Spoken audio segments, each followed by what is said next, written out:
Welcome to Growing Chatham, North Carolina Cooperative Extension, Chatham County Center's May 2022 podcast. I'm Tiffany Hancock. To access the links and the stories that are mentioned in this month's podcast, just visit go.ncsu.edu/Growing Chatham 522. So let's get started and find out what's happening in Chatham County. Our office will be closed on Memorial Day, May 30th, 2022, in honor of the men and women who have died while serving in the U.S. military. The 2021 Extension Annual Report is now available. You can access that in the Growing Chatham newsletter. Now let's take a listen to find out how Extension impacts North Carolinians every day and how Extension works. NC State is home of Think and Do, where cutting-edge research and innovation result in meaningful applications and solutions. As one of our state's land-grant universities, NC State has an important responsibility to serve the people of North Carolina through extension and outreach. And that's where NC State Extension comes in. We extend knowledge and resources from our world-class faculty to farmers, families, and citizens in every North Carolina county. We're helping North Carolinians translate research into solutions for agriculture, food and nutrition, and youth development. Extension empowers people to make better informed decisions and improve their lives. That's our mission, to create prosperity. With hundreds of subject matter experts on campus and at local offices in all 100 counties, plus the Eastern Band of Cherokee, NC State Extension is a trusted partner in communities across North Carolina. In our county offices, Extension agents are a bridge between North Carolinians and the state's preeminent research universities, working in partnership with local governments and NC State University.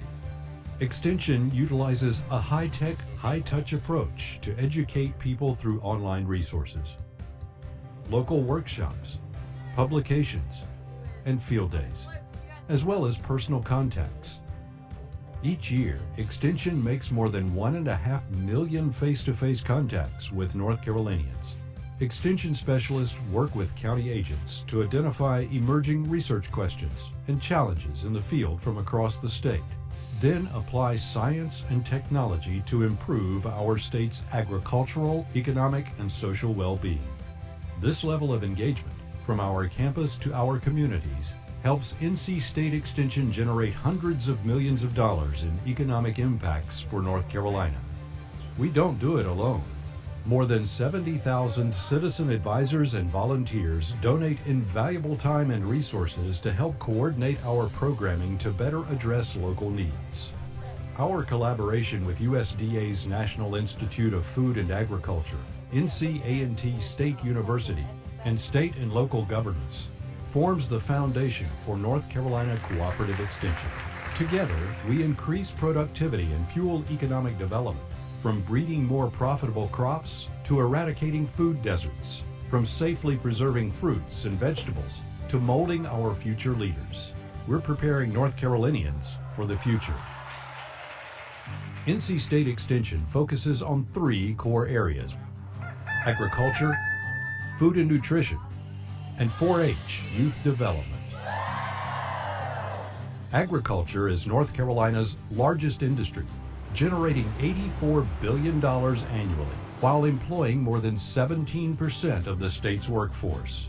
NC State Extension connects growers and agribusinesses with the information and technology they need to continue producing high-quality crops and livestock in economically and environmentally sustainable ways.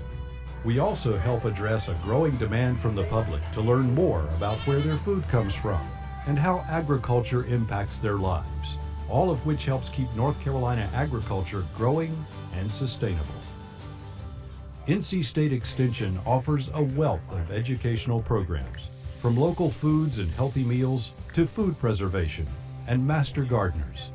Our food and nutrition programs tackle critical public health challenges, boost economic development, and help people make smarter, healthier decisions. More than 35,000 North Carolinians increase their fruit and vegetable consumption, and around 2,500 food service employees receive safety training as a result of Extension's efforts each year. Extension's 4-H program is the largest youth development organization in North Carolina, equipping more than 239,000 young people each year with the skills to succeed and improve the world around them. Our 4-H programs and camps encourage young people to learn by doing, helping them to develop into active, contributing citizens. NC State Extension and the Cooperative Extension Program at NC A&T State University coordinate 4-H programs statewide. North Carolinians want to learn, share, and grow because education and partnerships are how we discover solutions and create prosperity for the future. We're honored to be your lifelong partner and to help empower all North Carolinians through education. We are NC State Extension.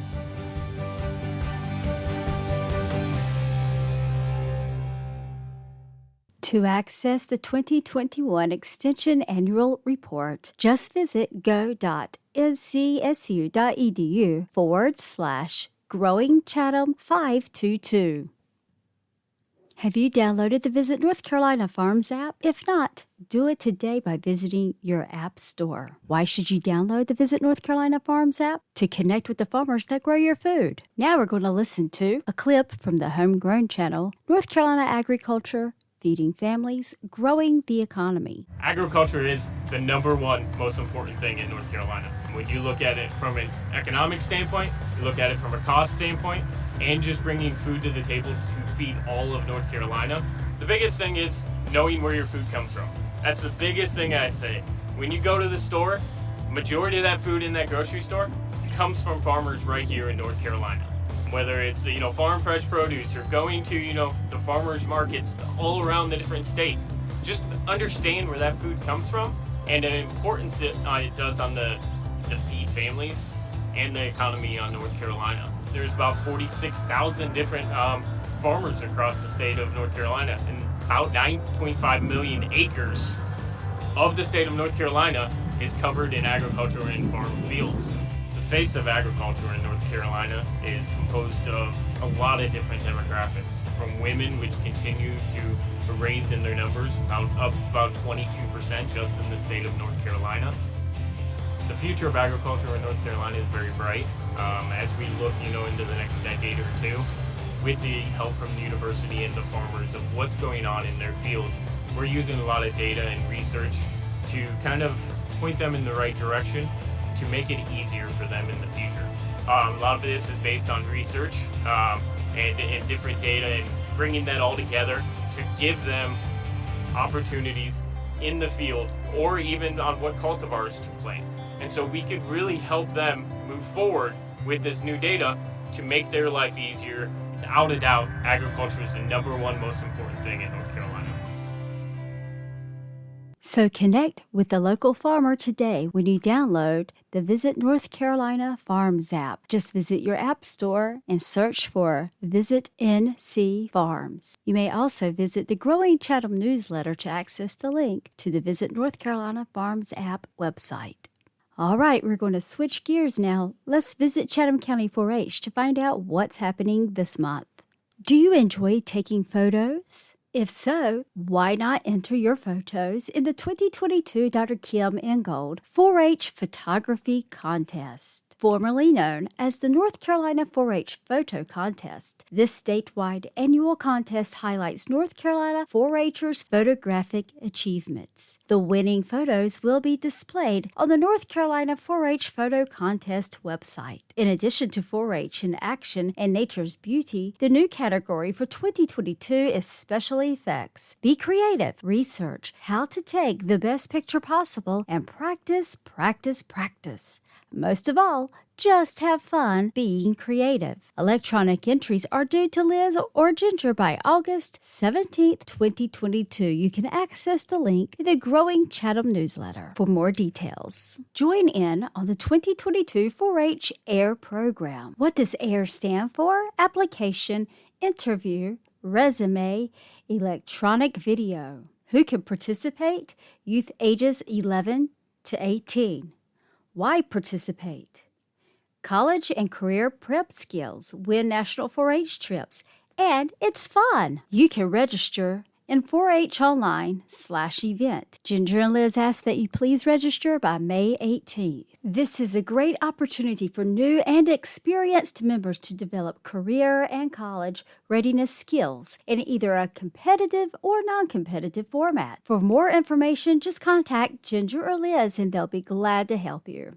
We'd like to say congratulations to the members of the Chatham County Horseketeers 4-H Club. They attended the 2022 North Carolina State 4-H and FFA horse judging contest on April the 9th at Martin Community College, where 131 4-Hers competed in the senior rookie, junior rookie, and Clover Bud division. Contestants placed 4 halter and 9 performance classes, with Chatham County Horseketeers competing in senior individuals, senior rookies, and a senior team, which placed first in every competitive division. Congratulations to our 4-H members for their exceptional work. You may access the link in the growing Chatham newsletter to view the individual winners. 2022 4-H Summer Camp registration is now available. Registration is now live for all Chatham County 4-H summer camps. Chatham County 4-H is offering both day and residential camp programs once again this summer. We are excited to offer these fun, educational learning opportunities for youth in the community. And thanks to the continued generous support of the United Way of Chatham County, we will be able to provide need-based scholarships to qualify families as well. Click on the link in the growing Chatham newsletter for more details. Get ready for Chatham County Activity Day, May 9th through the 10th, 2022. County Activity Day is the county competition where 4-H presentations and 4-H entertains talent show competitions are held to determine who advances to 4-H District Activity Day. 4-H presentations and public speaking allows youth the opportunity to present information by demonstration or illustrated talk for competition. Presentations are judged by subject and age categories: 8 to 10-year-olds, 11 to 13-year-olds, and 14 to 18-year-olds. Clover Buds, ages 5 to 7, may also do a presentation, but cannot compete. The time limit is generally between 5 and 12 minutes with specific time regulations in specific categories. 4-H Entertains is a talent showcase that occurs in conjunction with District Activity Day. Each county may register 2 acts to perform at District Activity Day. Acts will then be selected to perform at the State Talent Show at 4-H Congress in July. County Activity Day will be held in person this year in Pittsboro at the Ag Center on May 9th and Siler City at the First Baptist Church on May 10th from 3 until 5 p.m. Contact Liz or Ginger for registration information. Tractor Supply Company, in partnership with the National 4-H Council, is kicking off its annual Spring Paper Clover campaign. The campaign runs until May 8th at the Tractor Supply. Tractor Supply customers and team members can purchase a paper clover during checkout at stores nationwide, online at tractorsupply.com, or through the Tractor Supply app. All funds raised directly benefit 4-H youth, with 90% of donations supporting youth in the state in which it was collected. So visit Tractor Supply and purchase your paper clover today. Chatham Clover creators donate supplies to the animal shelter. On April 20th, the Chatham Clover creators went to the Chatham County Animal Shelter to deliver several items for the animals. They donated 2 dog houses, 4 bird houses, and cat and dog toys. All of these donations were built by the Chatham Clover creators. They also took several bags of dog, puppy, cat, and kitten food, laundry detergent, Kong toys, blankets, towels, and bleach that community members had donated. The Clover creators appreciate all the help and support from their friends in the community for their donation. The Chatham County Animal Shelter staff were very appreciative when they received all the donations. After the donations were unloaded, the Clover creators were able to tour the new animal shelter. They learned a lot about the work that it takes to run the animal shelter and caring for the animals. They also learned about animal behavior and how to prevent dog bites. 4-H leader Miss Jasmine fell in love with a cute guinea pig that was up for adoption. She went back the next day and adopted him. So their visit resulted in a forever home for the guinea pig. The Chatham Clover creators would like to say thank you for all your support of their community service project and their club.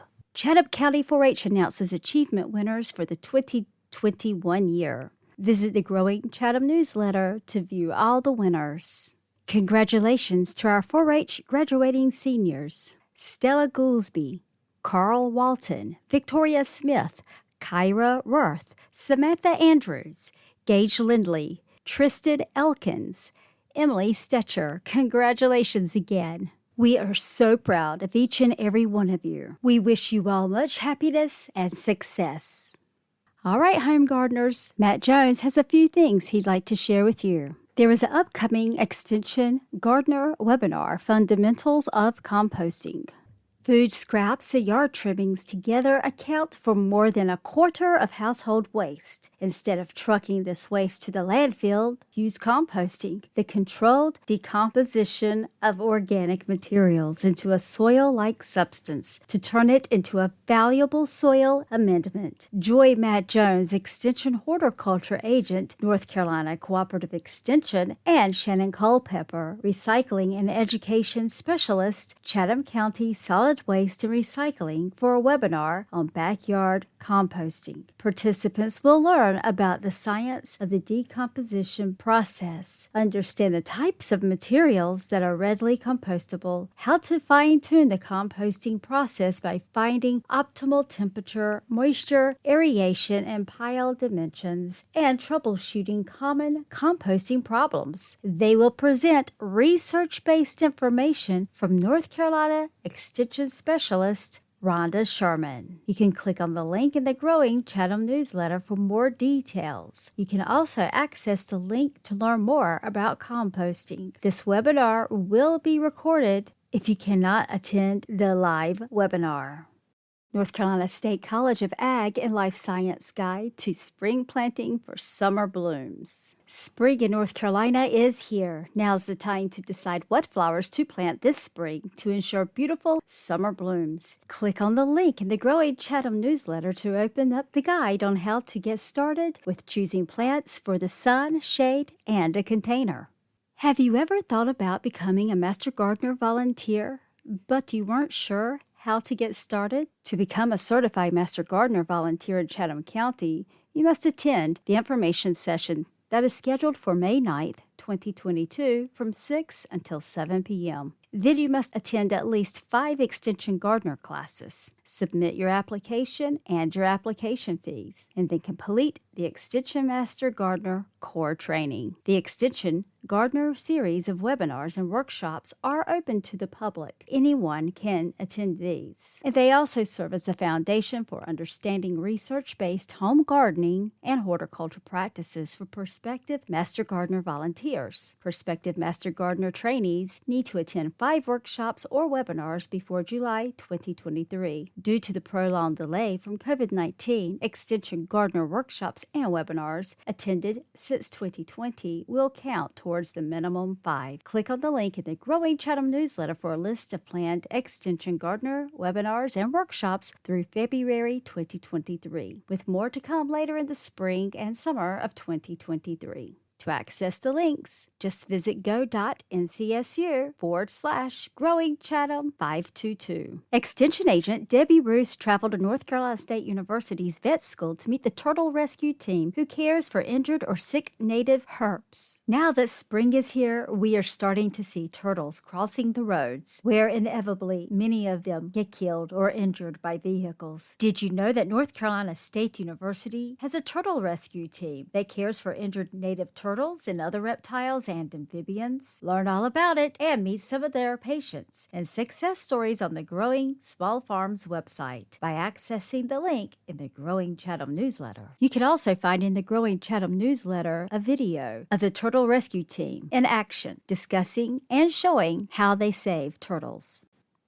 Another article that Debbie has written and shared with us this month, challenging the conventional wisdom about praying mantis. Folks of all ages, delight in finding praying mantis in the garden. These charismatic predators are large and easy to spot and have a reputation for being cool, beneficial insects, helping to dispatch garden pests. But what if Debbie told you that she had an annual early spring ritual where she devotes time to purposely removing and destroying praying mantis egg cases from her pollinator garden? Why would she do that? Debbie says it's because the most common praying mantis in most North Carolina landscapes is the invasive non-native Chinese mantis, and they can be a menace in the garden. They produce the egg cases that seek out and destroy. North Carolina is home to both non-native and native mantid species. The native Carolina mantid is the only one that Debbie has personally seen, and only infrequently, because the Chinese mantids are so numerous and prey on them and directly compete with them for food. The northern grass mantid or walking stick mantid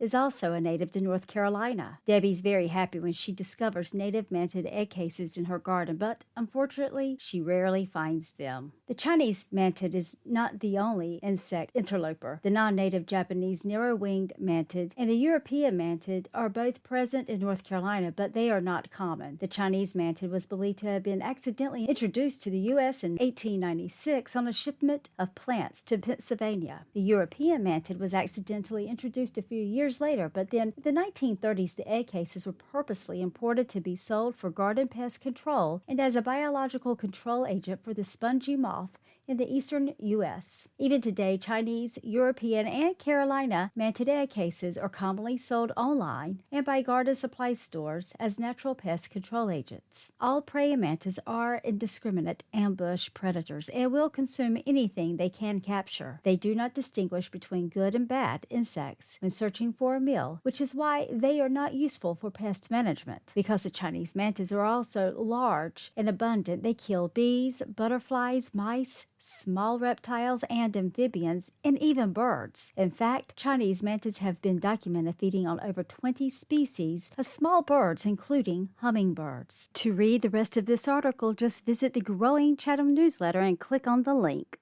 Register for Spring Pollinator Garden Tours. Agriculture agent Debbie Roos will kick off her Spring Pollinator Garden Tours on May 14th. She has scheduled 9 spring garden tours between May 11th through the end of June. The Pollinator Paradise Garden in Pittsboro has over 225 species of plants, 85% of them native to North Carolina. Click on the link in the Growing Chatham newsletter to visit the Growing Small Farms website for a list of tour dates and links to register. To access the Growing Chatham newsletter, just visit go.ncsu.edu/growingchatham522. Extension Agent Christina Britt was pleased with the 2022 Farm Animal Welfare and Handling Training.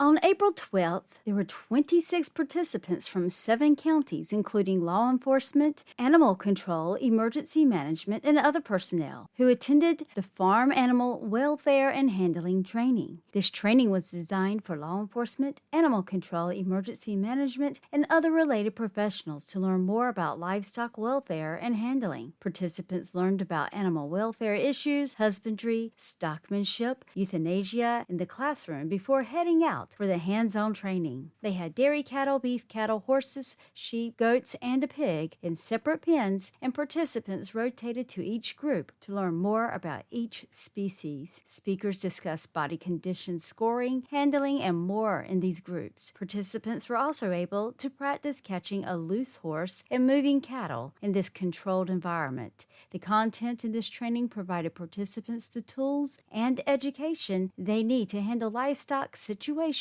with confidence while also assuring their personal safety. In the post-event evaluations, one participant wrote, "It was great, best I've had yet." Another participant wrote, "I think every deputy and county officer should take this training." We would like to recognize our speakers for this event: Dr. Karen Jordan, Jim Thomas, Ashley Robbins, Christina Britt, and Adam Lawing.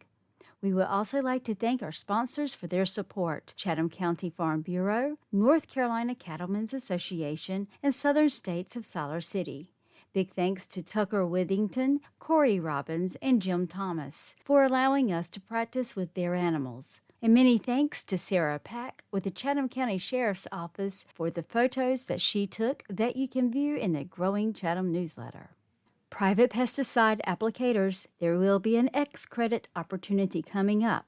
We will be hosting a pesticide recertification class at minimal risk to the applicator and the environment on May 26th, 6 to 8 p.m. at the Chatham County Ag Center. To register, just click on the link in the Growing Chatham newsletter. Soil, acidity, and liming. Basic information for farmers and gardeners. After this year's fertilizer prices, you might be wondering why in the world you would need to lime anyway. Lime is an important tool in increasing pH to the optimal level for the plant or crop you're trying to produce. Nearly all North Carolina soils are naturally acidic and need lime, which neutralizes the acidity for optimum growth of crops, forages, turf, trees, and many ornamentals. Even though most of these soils have been limed in the past, periodic additions of lime based on soil tests are still needed. Soil test summaries and field records compiled by the North Carolina Department of Agriculture and Consumer Services emphasize that poor management of soil pH accounts for a high percentage of the crop problems in North Carolina. For more information, just click on the link in the Growing Chatham newsletter. Here is a Chatham County Youth Livestock Team update.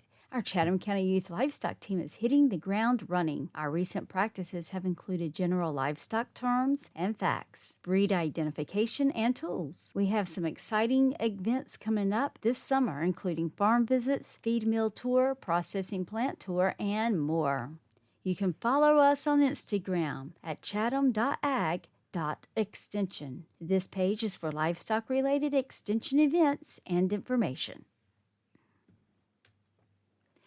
Dr. Ginger Cunningham, County Extension Director and Extension Agent for 4-H Youth Development and Forestry, shares with us the North Carolina State Extension Forestry publication, Zoning and Land Use Regulation of Forestry. This publication, authored by Dr. Bob Barden, North Carolina State University Extension Forestry, discusses how zoning and land use regulations impact the practice of forestry in North Carolina. Forest landowners and others involved with forest management practices need to know about county and municipal jurisdiction and the land use laws and regulations that apply to their forest lands. This publication further explains planning jurisdictions, components of a zoning ordinance, and where to go for more information. To access this publication, just click on the link in the Growing Chatham newsletter. Another article that Ginger shares with us: does prescribed fire threaten quail nest? Prescribed fires, often called control burns, have become increasingly important tools for land management and wildlife conservation. Research shows that they not only prevent forest overcrowding and reduce the risk of wildfires, but they also improve habitat for a wide range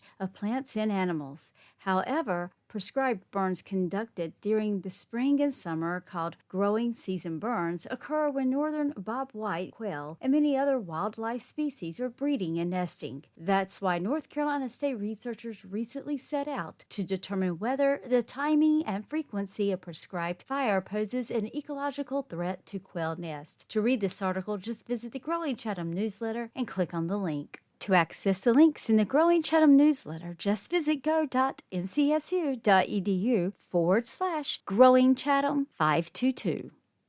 Liz Money shares with us some community and rural development news. Extension adds a new agent position in Randolph County. Randolph County is recruiting North Carolina's first digital literacy and skills extension agent. The agent will provide opportunities and experiences for Randolph County residents to increase their knowledge and skills for using digital resources to help them earn, learn, or be well. The agent is a subject matter resource for current and emerging digital technologies. This agent will interact with the public through the delivery of skill-building programs and provide broadband access information and resources to increase the adoption and utilization of digital resources in Randolph County. This position will be responsible for providing leadership to the Digital Skills Training Corps in Randolph County. The Digital Skills Training Corps will help increase the digital skills capacity in Randolph County by providing training and coaching opportunities. To find out more about this position, just click on the link in the Growing Chatham newsletter. Affordable Connectivity Program. The Affordable Connectivity Program is an FCC benefit program that helps ensure that households can afford the broadband they need for work, school, health care, and more. The benefit provides a discount of up to $30 per month toward internet service for eligible households and up to $75 per month for households on qualifying tribal lands. Eligible households can also receive a one-time discount of up to $100 to purchase a laptop, desktop, computer, or tablet from participating providers if they contribute more than $10 and less than $50 toward the purchase price. The Affordable Connectivity Program is limited to one monthly service discount and one device discount per household. Click on the link in the Growing Chatham newsletter to find out more about the Affordable Connectivity Program by visiting go.ncsu.edu/Growing Chatham 522. We are excited to announce that Tara Gregory has returned from maternity leave. This month, she shares with us a video from North Carolina State's Homegrown channel, Air Fryers 101. An air fryer is every new parent's friend. It makes cooking easy, simple, and delicious. So find out the tricks and the tips that are offered in this video when you visit the Growing Chatham newsletter. Celebrate Mom by cooking brunch for her. It's Mom and Grandma's big day, so start her Mother's Day off on the right note with a well-deserved brunch. Most of this menu can be prepared ahead of time, plus many of the main ingredients can be found locally grown. To access the Mother's Day recipes, just click on the link in the Growing Chatham newsletter by visiting go.ncsu.edu/Growing Chatham 522. Okay, I'm going to take you back in time to 1921, when curb marketing became big business for North Carolina farm women. It's been 101 years ago since North Carolina's first curb market for women started on the lawn at the Anson County Courthouse. By 1935, the curb market movement has spread out until farm women in more than one-third of North Carolina's 100 counties were working together to take advantage of this platform to market their poultry, eggs, vegetables, fruits, cream, butter, canned goods, flowers, meats, and home-cooked foods.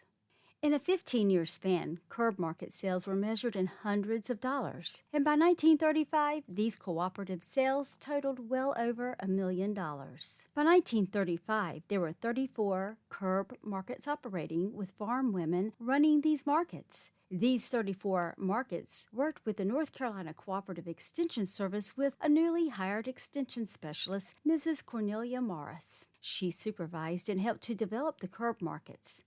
Before Mrs. Morris stepped into this position, she served 17 years as a district home demonstration agent and was very familiar with the struggles that farm women faced with marketing and selling their products. In the March 22, 1923 edition of the Chatham Record, residents were showing interest in having a curb market established in Chatham County. Someone wrote an editorial that said the 7 curb markets established in North Carolina by farm women did a $17,000 business last year. How about one for Chatham this year? By March 1940, it appears that a curb market ran by the farm women never became reality, according to Mrs. R.G. Perry from Pittsburgh, who sold her goods in Burlington. Here's the write-up in the newspaper. Mrs. R.G. Perry, Pittsburgh, Route 2, reports the following concerning the curb market. The curb market is a good place to dispose of some of our surplus and bring in a weekly income. I have been on the Burlington market about 3 years. I sell vegetables, meats, eggs, dressed poultry, canned goods, pickles, jelly, and cornmeal.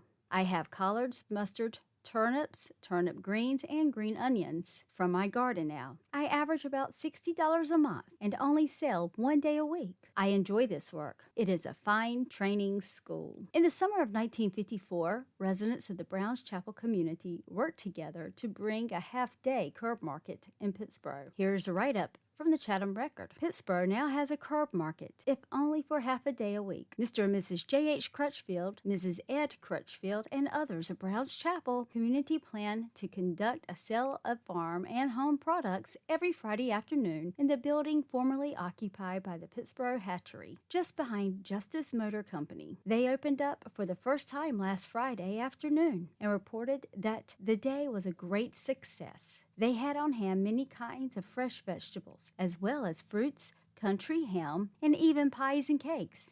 Many big things grow from small beginnings. Chatham County currently has 3 active farmers markets who sell a variety of items just as the farm women did 101 years ago. So support your local farms by visiting a farmer's market. You can click on the link to read more about the curb markets from an article from the Henderson Daily Dispatch from April 8th, 1936. You can also access the link to Chatham County's farmers markets websites in the Growing Chatham newsletter by visiting go.ncsu.edu/Growing Chatham 522. I'm Tiffany Hancock, and I will wrap it up right here. I'll be back in June with more stories, publications, and webinars. Until then, have a great May, and to all you moms out there, happy Mother's Day.